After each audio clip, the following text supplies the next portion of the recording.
হোক প্রকল্প চালুই হোক না কেন, এটার সুবিধা সকল মানুষ পাবে। কৃষক পাবে, কিষাণ বোন পাবে, কৃষক ভাই পাবে, সাধারণ মানুষ পাবে। কারণ উৎপাদন যখন বাড়বে স্বাভাবিকভাবে নিত্য প্রয়োজনীয় জিনিসের দাম কমবে। কিন্তু একই সাথে আমাদেরকে নজর রাখতে হবে যাতে কৃষকরা তাদের উৎপাদিত পণ্য কোল্ড স্টোরেজে ঠিকভাবে রাখতে পারে, হিমাগারে রাখতে পারে। এই যে এখানে আম বাগান, আমাদের এই যে চাপাই শহর রাজশাহীর যে আম বাগান, আমাদের এখানে আমকে সংরক্ষণ করার জন্য কোনো হিমাগার নেই। আমাদের পরিকল্পনার মধ্যে একটি আছে কিভাবে আমকে সংরক্ষণ করা যায়, আরও বেশি কিছুদিন রাখা যায়, সেটা পরীক্ষা নিরীক্ষা করে আমরা আমের জন্য হিমাগার তৈরি করতে চাই এই এলাকায়। প্রিয় ভাই বোনেরা, এবার আসেন আরেকটি কথা বলি। ওই যে বললাম, রাজশাহীর কথা বললেই একটি কথা মনে আসে, শিক্ষা নগরী। কিন্তু মানুষ শিক্ষিত আছে, উচ্চশিক্ষিত মানুষ আছে, আইটি পার্ক আছে, কিন্তু কোনো কাজ নাই।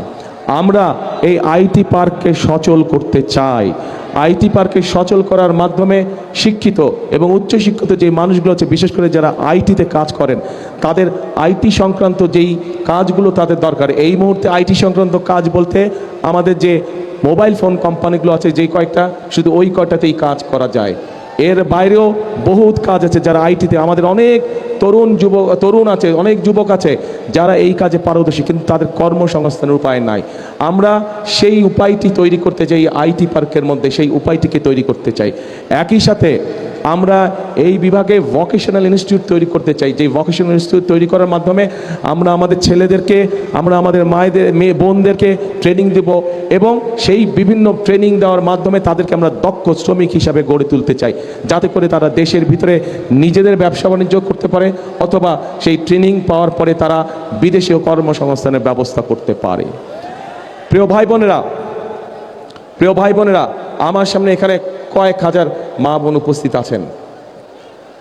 আপনারা দেখেছেন যে দেশনেত্রী খালেদা জিয়া যখন রাষ্ট্র পরিচালনার দায়িত্বে ছিলেন, তখন উনি একটি পলিসি গ্রহণ করেছিলেন যে আমাদের নারীদেরকে, মেয়েদেরকে শিক্ষিত করতে হবে, এবং সেই জন্যই ক্লাস 1 থেকে ক্লাস 12 পর্যন্ত মেয়েদের শিক্ষা ব্যবস্থা ফ্রি করে দেওয়া হয়েছিল, যার ফলে বাংলাদেশে এখন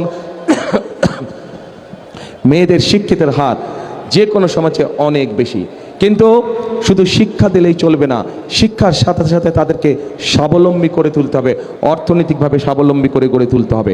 এবং সেই জন্যই আমরা প্রত্যেকটি মায়ের হাতে, প্রত্যেকটি গ্রামে শহরে প্রত্যেকটি মায়ের হাতে আমরা ফ্যামিলি কার্ড পৌঁছে দিতে চাই।